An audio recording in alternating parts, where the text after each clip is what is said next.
The Lodge.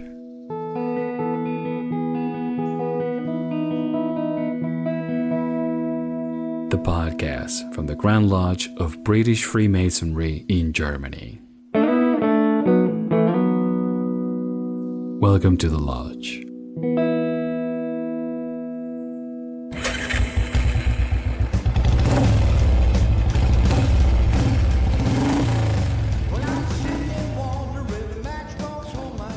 Welcome to a new episode of the podcast from the Grand Lodge of British Freemasonry in Germany. And today we're going out into the road with two special guests who are from a very special lodge. They are with me, Brother Dave and Brother Roy. Lads, welcome and thank you very much for being here today. Our pleasure. You're welcome. Well, thank you very much for being here. And the first question that I have for you is, where are you from and where do you become a Mason? I'm originally, as you can tell by my accent, from good old Cornwall. And I came to Germany serving with the military, and that's where I found Masonry. I'm currently the DC of the Rosenminden, and of course, I'm a founding member of the Brothers of Hiram, where I happen to be, funny enough, the DC as well. A professional DC. And how about you, Dave? Hi, originally from Devon, so a West Country boy myself. And again, through time serving in the military, ended up staying in Germany. Joined Masonry in 2012 to my mother lodge, which is the Rosenminden, where I was introduced. And then I'm currently the founding master and current master of Brothers of Hiram Lodge.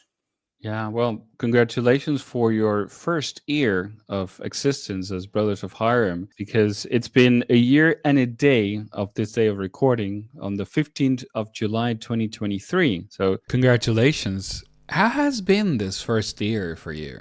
It's had its moments. It's been tried and tested, shall we say. We have established ourselves, hopefully, in the world of Freemasonry, specifically in the Grand Lodge of British Freemasonry. Mm-hmm. In Germany, and also extending our arms out to brethren from the other Grand Lodges in Germany. And one of our founding members is also from the Grand Lodge of Luxembourg. So we are a little bit international at the moment, and we're looking for extending ourselves further, so long as that we have the brethren we would love to see and be with us in our midst in the forthcoming years. So yeah, internationally, very good. And we look forward to the future, what it brings. Initially, everybody was a bit aware of us, and they've gradually seen that we are actually Masons and we are progressing. And we did have quite a big following, people interested. And I personally thought the novelty might wear off. However, we are still going strong and we are still recruiting strong. Would you agree? Oh, definitely. We've been very fortunate this year in the fact that we have taken in 3 initiations in our first year. We have a 4th hopefully lined up very soon. And then on top of that, the good news from our brother in Luxembourg as well is that he has also interested parties that would like to join us. They just need to come and meet us, say hi, and we'd like to meet future brethren. We'd like to talk to them because at the end of the day, it's just great to know who the people are.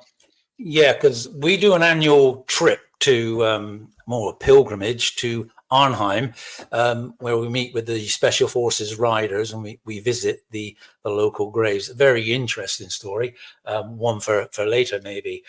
But there's a load of Special Forces riders who are actually Masons. And through meeting at Arnhem, they got to know about the Lodge in Germany and they were extremely interested.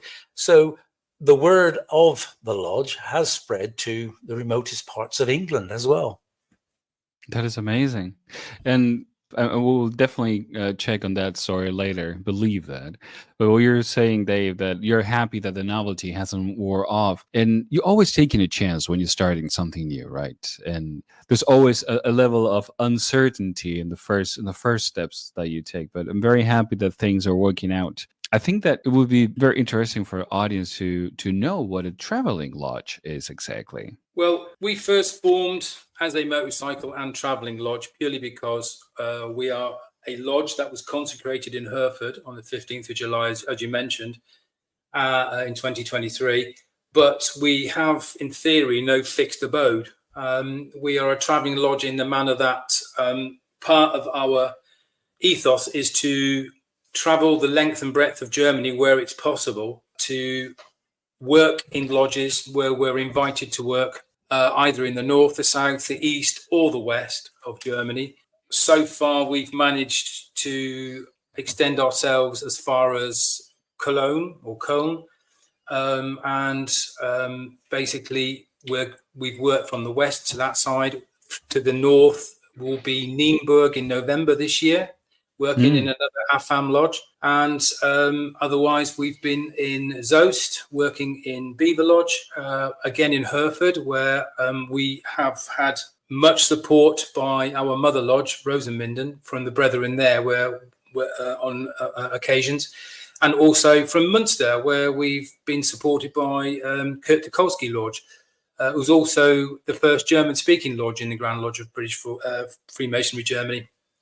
And that is one particular aspect that we have with this travelling lodge as well, is that our main language is German, although we are a mixed bunch of English and German at the moment. And we do our best with the language.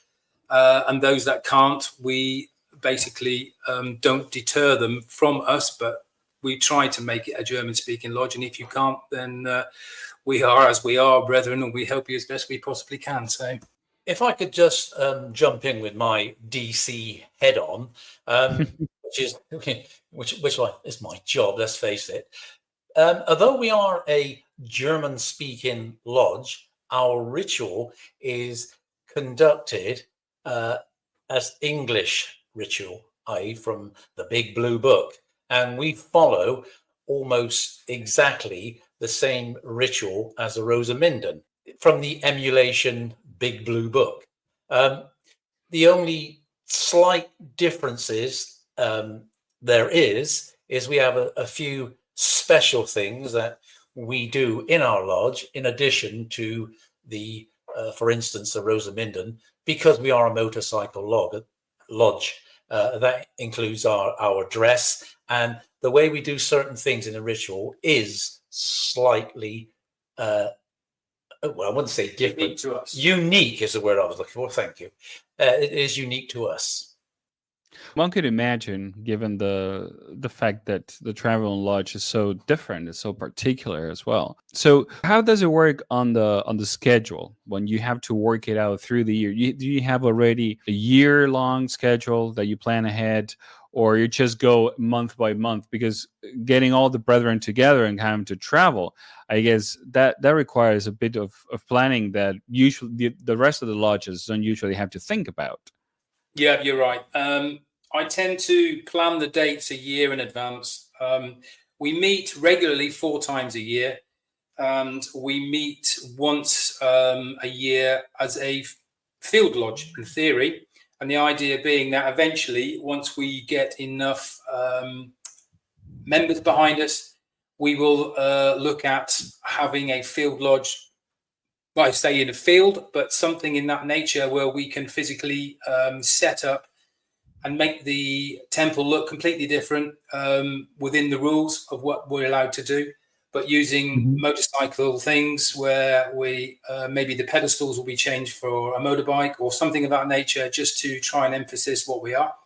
But the idea is to do that next year. This year it will be on this following Saturday in Hereford as our field lodge, because the brother that is being passed to the second degree, he's traveling to get there.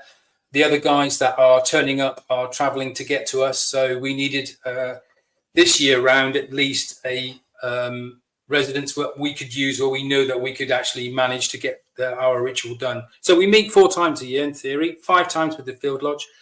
And yeah, as I said, I plan a year in advance, because what I need to do is speak to the brethren. I need to find out where we can work. Not always with a BFG lodge. We try and extend our arms, as I mentioned earlier, out to AFAM or 3 World Globes or anything, or any other lodge that will be happy to take us in and let us work there, so long as it's within the reach of our cable toe, shall we say, within the brethren that can attend at that meeting. So yeah, I need to give guys as much notice as possible so they can plan and arrange their lives around it. And hopefully, the weather permitting, because the idea is that we travel on our motorbikes, we carry as much of the lodge equipment as we can with us, and we use the hard furniture and everything else from the lodge that we're visiting. So that is for us. It is a planning event, but it's a challenge, and it's a challenge that we've undertaken and we enjoy. It's just making sure that we can make the pieces fit in the jigsaw properly. Yeah, a lot of the lodges we go to, obviously, they are set out different to what we are used to. And that is, as you said, always a challenge to get in there and make our ritual fit into their furnishings, which they kindly let us use. What we also try and do as well is Roy gets his whip out, and he uses the junior members of the lodge to help him assist to set the lodge up, so they get the experience of finding out what goes where before actually sitting in the lodge and taking part, doing what they do. So yeah, it's a challenge all round. Different lodges, different sizes. Can we work there with the degree work we wish to do? That we find out on the day. So that's the biggest challenge for us, is making sure we get there with enough time on our hands so we can physically go in, do a recce of the lodge, make sure that we can set it up to the manner we need it to be done, and then carry out our ritual. And some of the German lodges, they're the big chairs are made of marble, so you sort of have to adopt your situation to every time we attend one of these lodges. And some of them have been pretty spectacular, haven't they? Yeah, very much so. But they've always given us a full, brotherly welcome, and they let us run riot in their lodge, moving the furniture around, all put back afterwards, obviously. But yeah, without the help of these lodges, life would become very, very difficult. As a traveling lodge, you need to rely on other lodges. The benefit from visiting lodges, which is a very, very important part of masonry, visiting and taking our lodge to these far-flung corners of Germany, they get to see something different they haven't seen before, and it does spark a lot of interest. Our dress obviously is slightly different to everybody else, because it has to be practical for the means of what we do.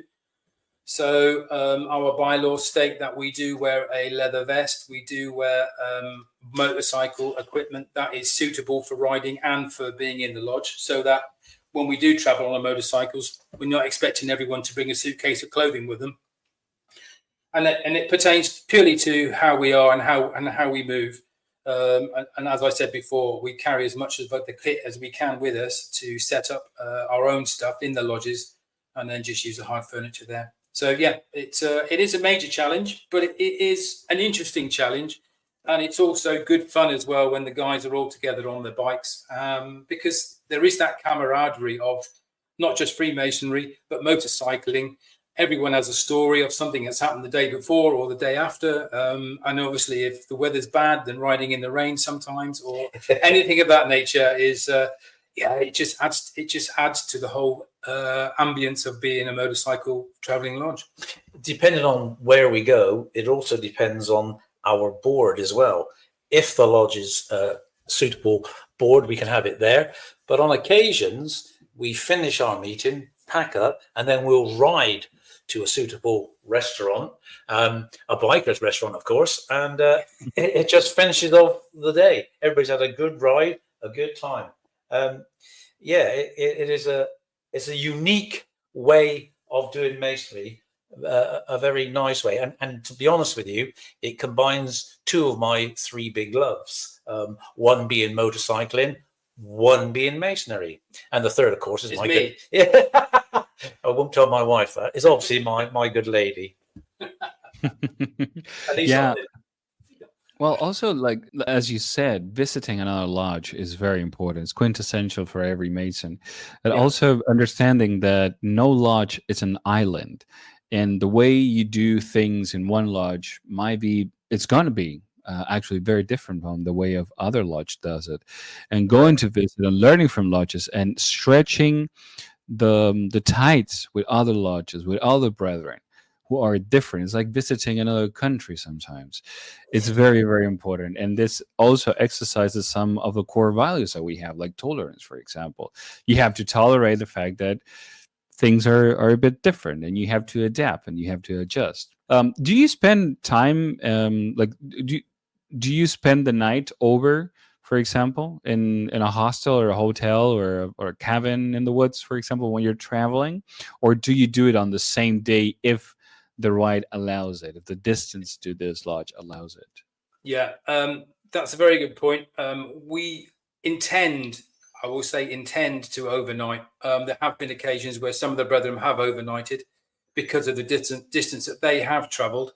However, at the moment, should we go further down south, and the majority of brethren being more towards North Rhine-Westphalia, so north in comparison to someone in Stuttgart or Frankfurt, then the idea would be that with the planning well in advance, that individuals that can attend that meeting, basically, we would try our best to get accommodation and stay there. It all adds to the part where we try and incorporate our masonry, not just by the brethren themselves. We would like to involve our good ladies if they wish to join us, especially if it was a major city where we could spend a weekend or something there and just enjoy it. Or if that's not the case, then at least the guys can overnight together somewhere in the future, and we can tell a few stories, have a beer or something after the work in the lodge is closed. For instance, in September, we are in Osnabrück on Saturday the 28th, where the first joining member of the lodge, who is basically a resident member, he is the first resident member, becomes or will be raised to a Master Mason. So Wow. on that day, what we intend to do is I've already reserved 2 blockhouses on a camping site near to here, Mm-hmm. at a place called Versmold-Pekalo. And the idea is that the ride will start in the morning from Versmold-Pekalo to Osnabrück. We will then work in the lodge during the day with some Masonic riders from the AFAM and 3BK that are going to join us. And then we will ride back to the camping site there afterwards, where there is the opportunity to reside in the blockhouses, where we will just put the grill on, sit down with a beer crate and just have a chat and enjoy the fact that we have our first full-blown Master Mason resident, a Mason of the Brothers of Hiram. He's already got his job, don't worry. So, what can you tell us about the history of traveling lodges? Like, where do you get the inspiration to open yours? Well, this all stems back to a conversation Roy and myself had some years back. And being at the time a very naive and a very young Mason, when 2017 in UK they had the 300th anniversary of Masonry or modern Masonry, then there was a program on TV about, I think it was 4 or 5 parts or something, and then one of them was actually about motorcycle masonry and the fact that they have side chapters and also certain lodges in UK where motorcyclists or motorcycle lodges are. And to that end, that really inspired the fact that I would like to have done something like that over here. So we talked about this for a while, but had no inkling that it was something that we could basically get off the ground at that period. And then obviously there was that time lapse where COVID intervened, and there afterwards we decided that we would make a go of it. And I just, with Roy's assistance, Got a lot of support from senior members of Grand Lodge who were there to give us guidance and information. And I'm thankful to Shiny and to Roddy and to other people in Grand Lodge who helped us to get the information, what I needed to do to put this together so that the Board of General Purposes and Benevolence could vote on the fact that we wanted to be a motorcycle traveling lodge. And then once we passed that hurdle, it was all about getting things into gear to get the lodge in a working mode and obtaining brethren who wanted to join us to get us off, get us started. And then and that was basically how it all started. It was just the fact that we were combining motorcycling and Freemasonry, two of our favorite hobbies. So we just wanted to put that all together. That is fantastic. Yeah, there is some advice for anybody wishing to go along this route. You need, as we found out, as Dave already mentioned, we were quite naive at the beginning about what it actually required. And a lot of people don't know this, and his head will probably swell when I'm telling this. But without Dave pushing all the time, we would never have got off the ground, to be honest with you. It's a lot of work, a big, steep learning curve for everybody concerned. And as Dave mentioned, without the guidance and support from the people around us, it was doable, but it was not a smooth road, to be honest with you. No, there was some bumps in the road. That's very much the case. And we also, after we were consecrated and started, because it was a German-speaking lodge and a lot of members don't speak English initially, support was given to me through a guiding hand and a welcomed brother from Kurt Tukolsky Lodge, I must say, worship brother Thomas Bieber, who stood behind us and stood with us and helped us through difficult times towards the end of last year. And from there, we have just been fortunate enough to progress. And as I say, we've now had the honour of being able to initiate 3 candidates into Freemasonry through this lodge. So that, for me in itself, is a milestone achievement. So I'm really pleased with that. The one thing about it, he was one of many brothers that got behind us. And they always say when there's a problem, we get together and back each other up. And that's exactly what happens. These brethren came out of the woodwork and started supporting us. And it was joy. It gave you faith back in mankind and in Freemasonry in general, that these people were there for you when you needed them. Yeah, we're ever grateful for that. Ever grateful for that. That sounds like a very Masonic success story that you hear so many, fortunately.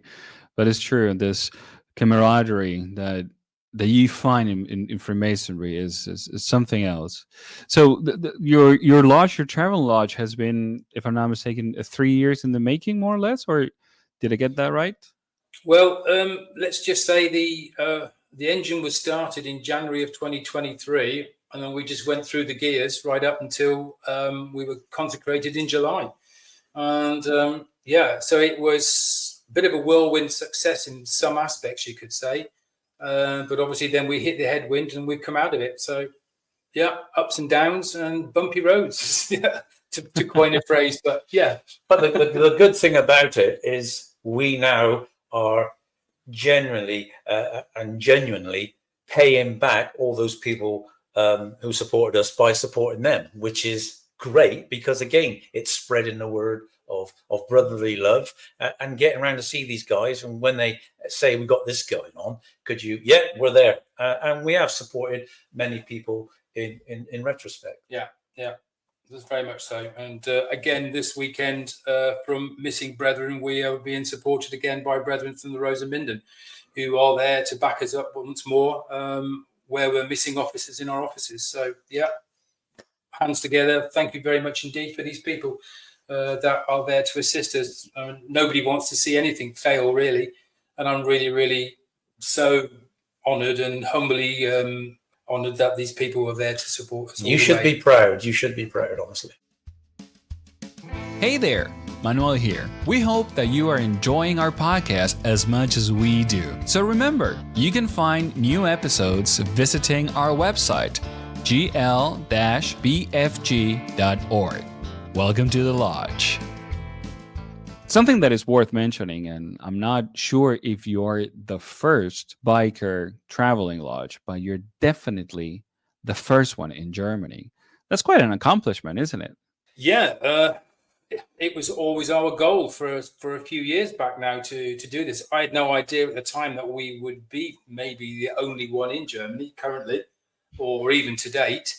But it was just the fact that I was intending to, or we were intending to set up a motorcycle lodge, as previously mentioned, because of supporting two of our favorite things.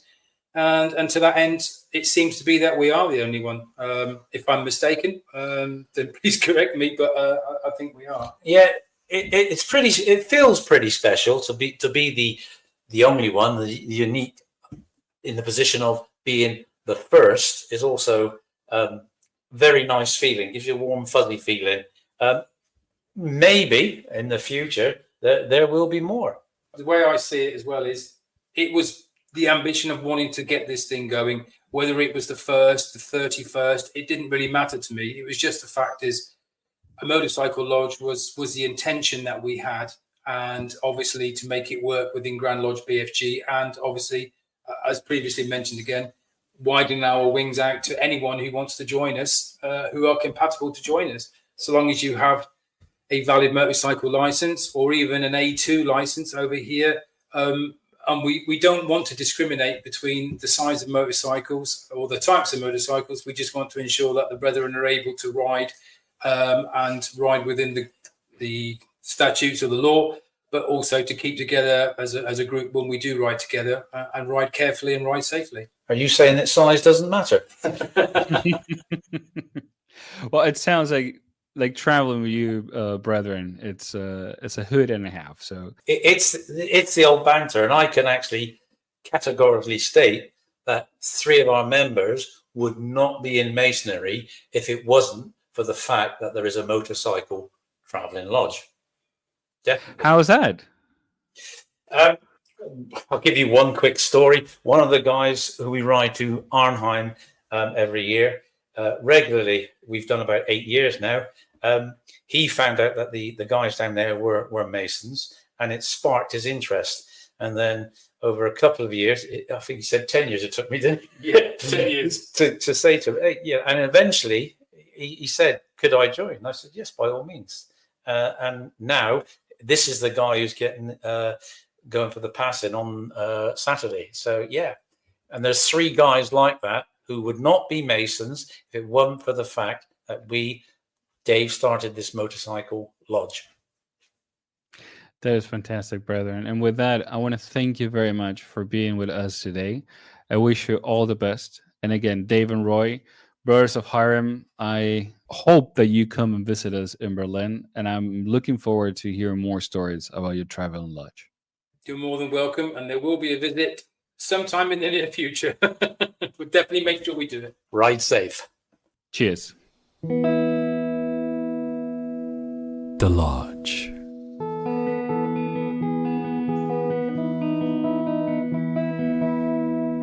The podcast from the Grand Lodge of British Freemasonry in Germany. See you soon.